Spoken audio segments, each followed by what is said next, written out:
What's up, everybody? This is Wyatt Bagnall here with my picks for the divisional round of the NFL playoffs.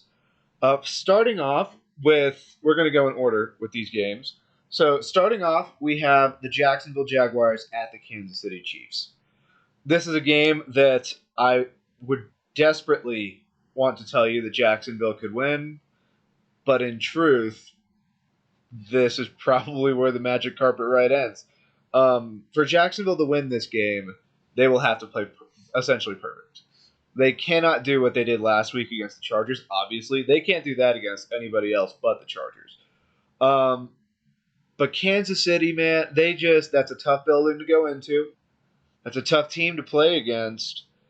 And they just, I don't know, man. They just don't feel like they're going to lose to Jacksonville. I think, frankly, Jacksonville just isn't as talented of a team as them, and that's sort of going to show its head here, and Kansas City wins this game. It might be closer than people think. Like, I could see this being competitive for a half, maybe three quarters, something like that, and then Kansas City pulls away. But just like that, I equally wouldn't be shocked if Kansas City just puts up 35 in the first half and calls it a day. Yeah, I'm trying to talk myself into Jacksonville, quite frankly, but I can't do it. I'll be rooting for the Jags just because I'm sort of rooting for chaos a little bit, but nah, I've got to go with Kansas City. And then for the night game tonight, the New York Giants at the Philadelphia Eagles. This is the game that I think is very interesting. On a football level and all conventional football knowledge, you'd say Philadelphia wins, and by a fair margin. Philadelphia is definitively a better football team than the New York Giants. But the thing that is in the Giants' favor is essentially all of like the human elements of this game. You bring in the idea that it's tough to beat a team three times. That's in play here. I think that it might be a little less effective than, or like the circumstances of it are a little less definitive than other ones, like the Niners Seahawks ones, where it's like you felt both those two teams were probably playoff teams most of the year. And it's tough to beat a team that's like a playoff team three times. The Giants are a little below that cut, in my opinion, but they still are in. They're still in the division. They still know them really well. The Eagles also have that potential uh, rust of coming off the bye, especially when they weren't playing awesome going into it either. But I mean, they could probably use it for the health thing. I don't know. I think some teams are used to having the bye and they know how to manage it and all that type of stuff, and it's a true advantage to them. I think other teams don't, and this is the first time Philly's had this in a long time. So we'll see if they come out rusty. This could get ugly. And then the other thing and this is the thing that I think is really the interesting thing. The Giants are going to come into this game very confident because when they played in Week 18 just 2 weeks ago, the Giants' backups played Philly really close in a game that Philly had to win. I think the Giants are going to come in here really feeling like they can slay this beast, and I don't know, man. Belief goes a long way, especially when you're playing a division team. So I'll go with Philadelphia, but of all the teams, I got Philly on upset alert. And now on to Sunday's games. The first game is the Cincinnati Bengals at the Buffalo Bills. This game essentially comes down to which set of injuries rears its head more. Is it going to be the Bills' pass rush and secondary, or is it going to be the Bengals' offensive line? So to provide a little context for that, the Bills' pass rush was the best one in the league until Von Miller got hurt, and then they plummeted into like the back half of the NFL for this stuff. Normally, that's a huge problem, but the Bengals have lost three starting offensive linemen in the last 3 weeks, and you never know how that matches up. Sometimes a bad O line is the antidote to an injured pass rush. The other thing that would concern me about the Bills' defense is their secondary is sort of in a revolving door for various reasons, obviously. with the DeMar Hamlin situation. Luckily, he's doing better. And they lost Micah Hyde very early in the year. He's been cleared to practice. He's not playing this game, but I think if they advance, then he would play in the AFC Championship and the Super Bowl. Ultimately, I'm going to say that the Bills get this done. I don't feel overly confident about that. Part of that is certainly that I just like the Bills more than the Bengals, and I view them as sort of evenly injured and skilled at this point. So I'm just sort of going with what I'd rather see because there's a really good argument to see it. I think that the Bills are going to be more aware that they can't turn this ball over. I think that they're going to make a conscious effort to be careful. I don't think that they felt they needed to be that careful against Miami, and then that game got way closer than it ever should have, and I would hope that that would wake them up.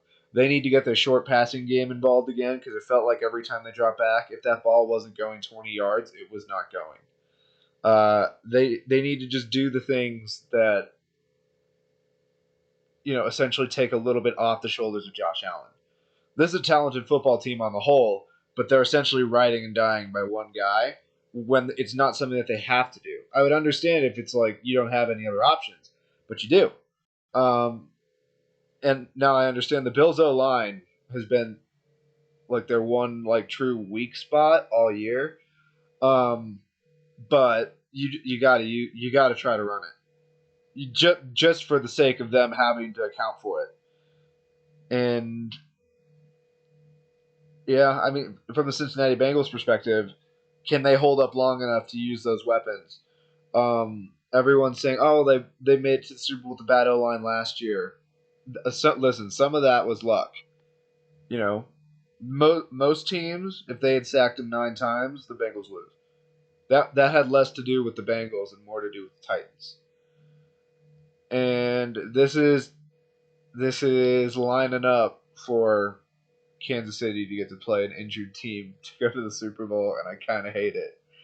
But yeah, I'm gonna go with the Bills. The Bengals are a good team; they're a formidable team, but they both played sloppy last weekend. The biggest difference was I felt the Bengals got legitimately beat, if not for a play that would never happen again. And you could argue that it was more on the Ravens than the Bengals to make that big return happen with a ridiculous play call and decision. The Bills played sloppy, but they legitimately outplayed Miami for the entire game. It was just because of their own sloppy mistakes that the Dolphins got to hang into it. And I think that if the Bills just tighten the screws a little bit, they can really beat Cincinnati. So I'm gonna go Bills beat the Bengals. Yeah, and being in Buffalo certainly doesn't hurt. So yeah. And then the last game, the Dallas Cowboys at the San Francisco 49ers. This is the game that, I would say it's the game I feel the second most confident about. San Francisco is going to beat Dallas. Straight up. I've never seen a team get so much credit for beating a team with a losing record in the playoffs.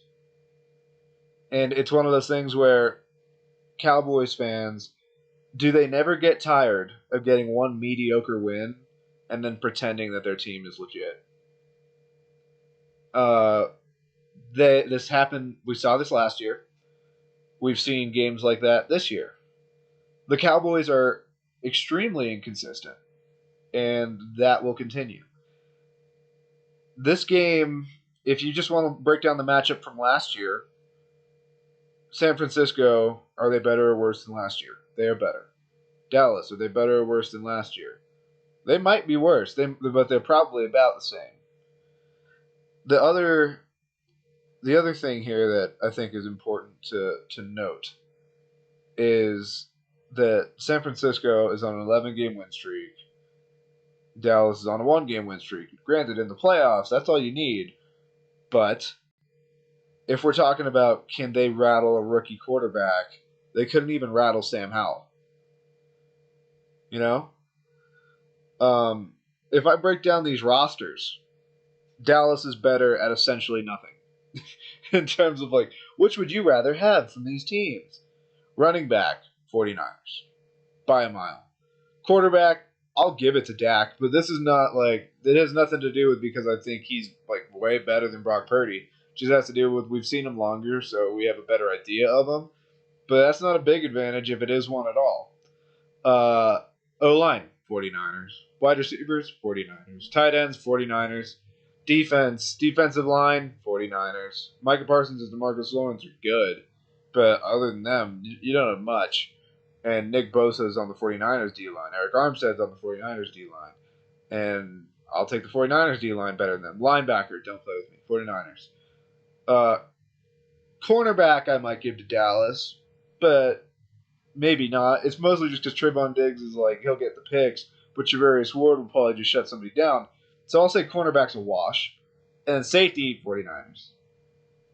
Oh, and last but certainly not least, special teams, also 49ers. If Brett Maher is missing kicks, like he did last week, big problem. He won't miss that many. That's rare for a kicker, but he still might have the yips a little. And Robbie Gould, as everybody knows, he's good as gold. And then coaching, I mean, it's Kyle Shanahan by a lot. There's not much here going on for Dallas other than people think that beating a team with a losing record makes them really good.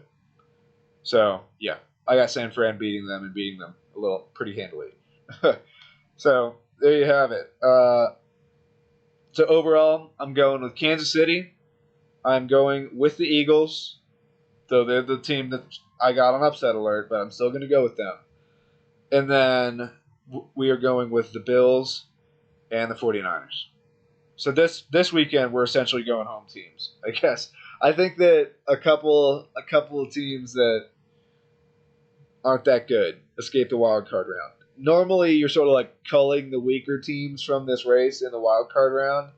I think some of them managed to get out of it, and so we have a divisional round that's a little less competitive than we'd all like to see. But who knows? I think a couple of these teams are really going to embrace the underdog mentality, and they're going to accept that they're playing a team that's a little bit better than them, and they're going to try some stuff. They're going to play a little more fearless. They're going to go for it on more fourth downs. They'll pull out the trick plays. I think a couple of these teams are going to really empty the bag because they're aware of the situation. And sometimes that makes for an interesting game. And we'll see. Hopefully it's great. Enjoy the weekend, and see you guys next week. Talk about the championship round. And yeah, hit that like button, hit subscribe. Have a great day. Peace.